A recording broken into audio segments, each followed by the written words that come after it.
One of Amazon's best kept secrets is Amazon DSP. In this video, I'm gonna expose Amazon DSP. I'm gonna give you a step-by-step guide on how to use it. And I want you to wait until the end of the video because I'm gonna show exactly who this is going to work for and who this is not going to work for. So you don't wanna waste your money. Make sure you follow along because I'm gonna explain everything. There's a lot of nuances, so pay attention because there's things that if you don't get right, you might end up burning a lot of money.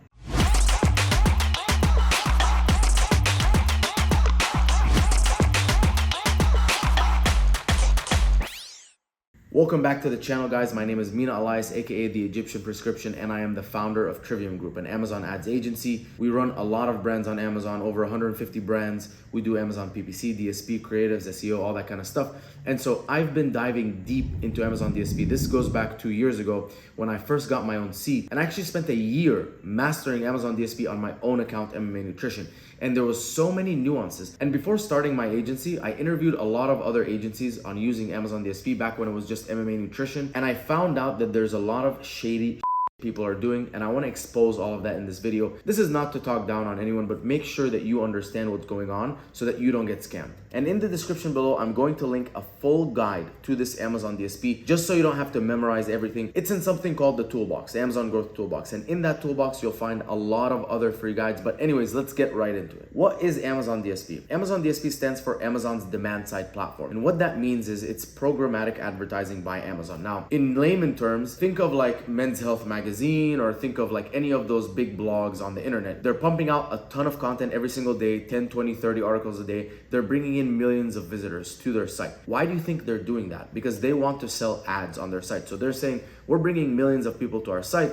We're gonna sell this inventory. So you're reading an article and there's a link here and then there's an ad there. That is called supply side. That's where you supply the ads. Now, Amazon's demand side is basically where it connects the supply side with people like us who have demand on advertising. And basically they're a middleman. They collect a fee. We pay money to advertise. They pay out advertising to the supply side and they keep a little bit of it. So that's Amazon DSP advertising. Now let me break it even further. Amazon's DSP advertising is a separate platform from Amazon PPC.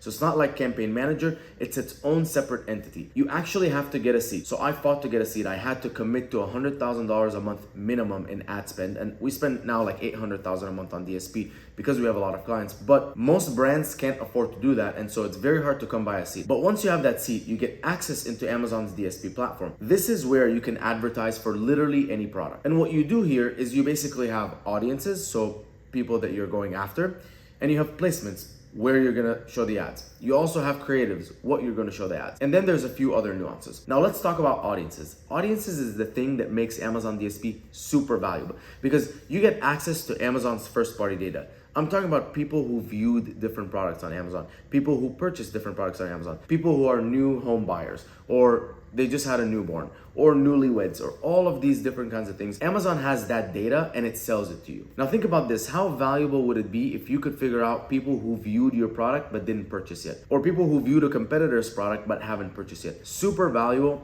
And so Amazon gives us advantage of all of that data. So how does Amazon DSP compare to Amazon PPC? Amazon DSP is completely different. When it comes to PPC, you're basically going after search terms. So people are typing in search terms in the search results on Amazon and your product is showing up. There's none of that in DSP. With DSP, you're following people around. So it's all audience based. So I'm saying, okay, I want you to find everyone who's viewed my product in the last 30 days, but hasn't purchased my product in the last 30 days. So these are people that, came to the listing, they just didn't convert, and exclude people who converted on other products, competitors' products. So anyone who purchased any of my competitors' products, let's exclude them. So you find that segment of people and then you start following them around. And then you can say you want to follow these people around and advertise on Amazon.com or Amazon mobile web or mobile app, or even third-party publisher sites. I've actually seen some ads on Tinder. You can also do Twitch. You can also do Amazon Fire TV. So you can also do streaming and a lot of cool things.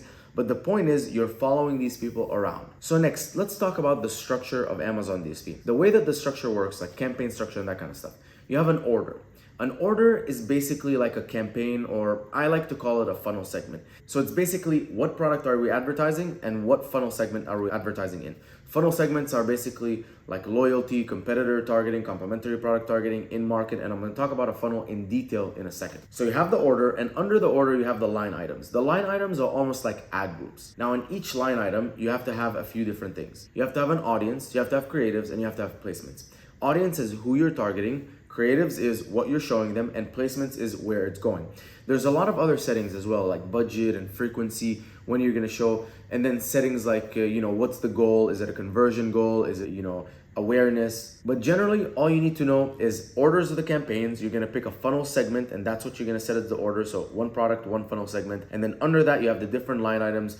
Basically, what's the audience? Where are you advertising? What are they gonna see? Now, the bidding model on Amazon DSP is a CPM model. It's a cost per million, or basically, what is the cost for showing your ad to 1,000 people? So people seeing your ad and not even clicking, you get charged for that. And this is important because there's something called viewability. Now, if your ad loads on a page, it could be at the bottom of the page and you haven't scrolled to the bottom, you would get charged. So you can set settings that specify that you only want to show if you're above the fold, and don't charge me if I'm under the fold. Obviously, this is gonna be more expensive, but what's the point of paying for an impression if you're gonna be at the bottom of the page and no one's ever gonna see you? Now let's talk about budgets. For each funnel segment, you probably wanna start with at least $2,000. Anything less than that, I haven't seen work well.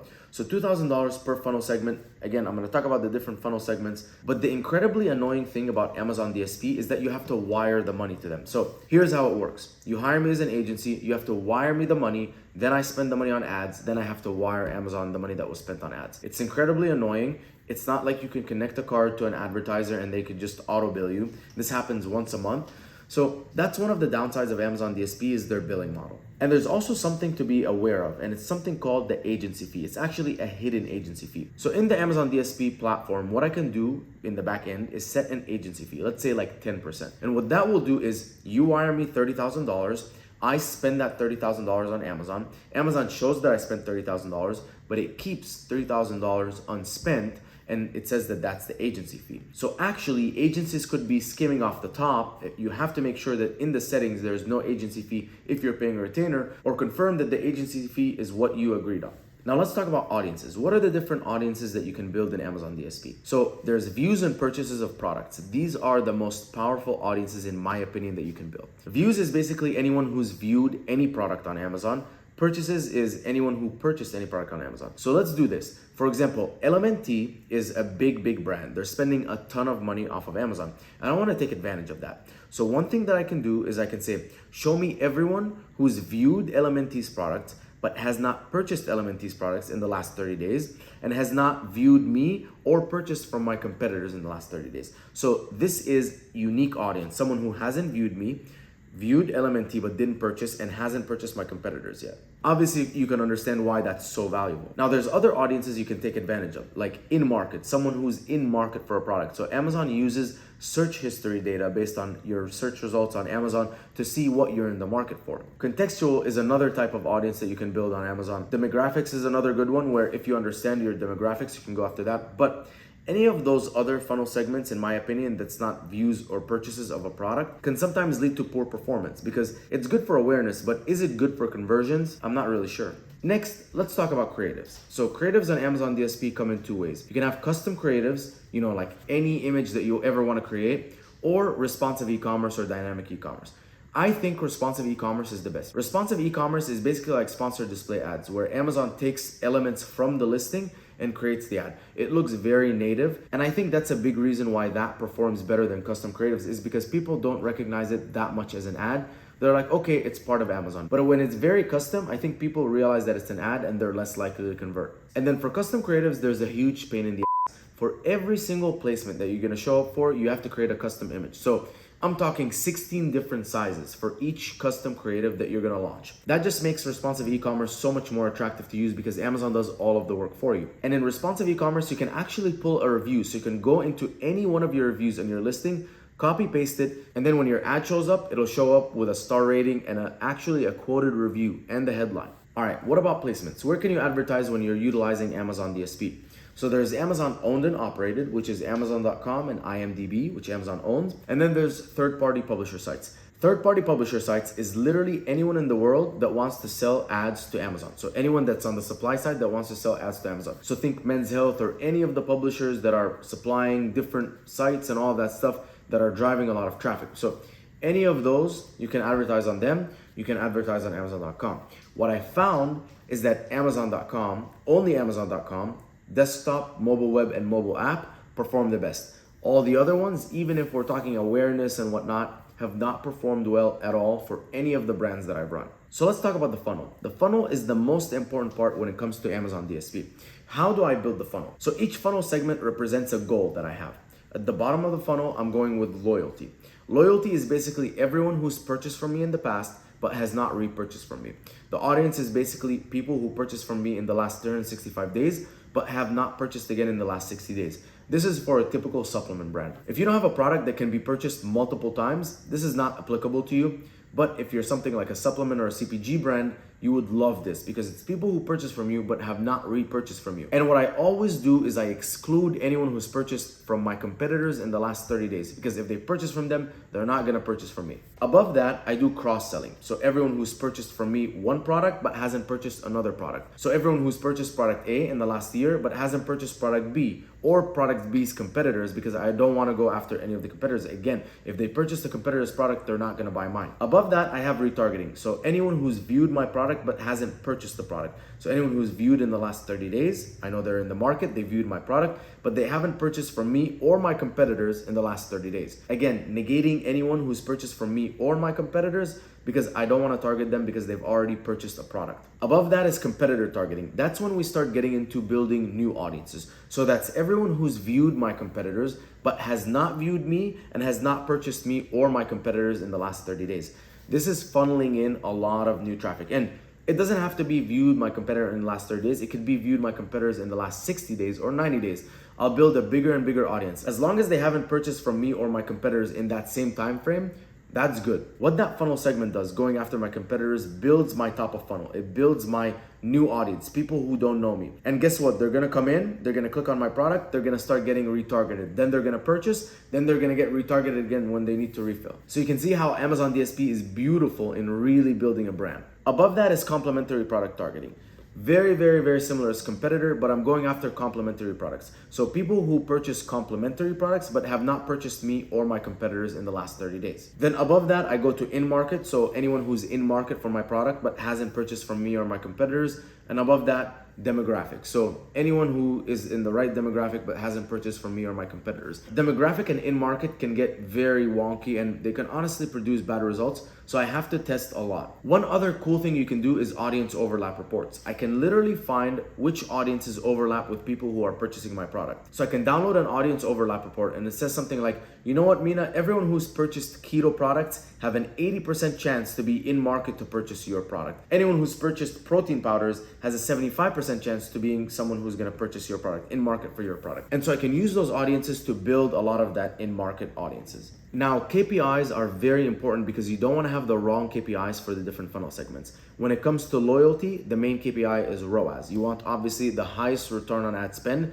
You spend $1, you want to get $10 back. And it's usually going to perform the best because it's people who already know you. Cross-selling is a hit or miss. But again, target is ROAS because you want the highest return on ad spend. Retargeting, once again, is ROAS. It's another funnel segment that we really care about driving a lot of sales from that funnel segment. Anything above that, competitor targeting, complementary product targeting, in-market, demographic, all of those other funnel segments, the main KPI is click-through rate and detail page view rate. And it's exactly for the reason that I told you before, where anyone who sees your ad will then get served a second ad that is a retargeting ad. So if they view one ad up here, they're gonna get charged, and then they view another ad in retargeting, they're gonna get charged down here, but all of the sales is gonna go attributed to the retargeting because it's the last one that they saw. And that's how Amazon DSP works. That you can't tell which one they viewed first, but you can tell which one they viewed last and then made a decision from that. So when you're running your numbers and you wanna know if the funnel segments are performing well, when it comes to the lower funnel segments, it's ROAS, upper funnel segments, click-through rate, and detail page view rate. And you have to add up all of the spend and add up all of the sales to figure out what your true ROAS is. Okay, so which brands does Amazon DSP work exceptionally well for? Any brand that is reasonably priced, so not too expensive, maybe $30 to $50. If it's a consumable and you can purchase it multiple times, if it has a high conversion rate, if it's well optimized, if the reviews are high, those are all things that are gonna make Amazon DSP work because Amazon DSP is not gonna be as effective as PPC. Remember, PPC is someone coming into Amazon looking to buy. Amazon DSP is that you're following people around. So maybe they wanna buy, maybe they don't wanna buy. You're just trying to track them around, show up, show your branding in front of them, hope that they would convert. So again, this is going to work amazing if you have a high conversion rate, if you're spending a good amount of money on Amazon PPC, this is gonna work good for you. This is not gonna work well for you if your conversion rate is low. If you're already struggling on being profitable with PPC, you're never gonna be profitable with DSP. DSP is not gonna save you. If you're a very expensive product, you're probably gonna be able to run retargeting only with Amazon DSP. Sometimes there are exceptions, but it's gonna be a lot harder than a consumable product. And if you did not max out your ad spend on PPC, you should definitely not run DSP. PPC is always gonna outperform DSP and should always be run first. But the beautiful thing is when it comes to the funnel, PPC is in the middle, DSP is at the bottom, and DSP is at the top. So when you want to build a full comprehensive funnel and really grow your brand, adding DSP is amazing. But if you haven't maxed out PPC, there's absolutely no reason that you should run it. And if you don't want to guess if this is going to work for you or not going to work for you, I put a link in the description below. Fill it out and I'll reach out and let you know if this is going to work or not going to work for your brand. So whether you should run it or not run it. Guys, if you've enjoyed this video about Amazon DSP, please let me know in the comments. It means a lot. And if you want me to make any other videos, let me know in the comments. I listen to every single comment and I make videos. Someone asked me to make a video about keyword research and I'm going to make one very, very soon. Please subscribe. New videos are always coming out and they're super valuable. And check out this video to get a lot more value.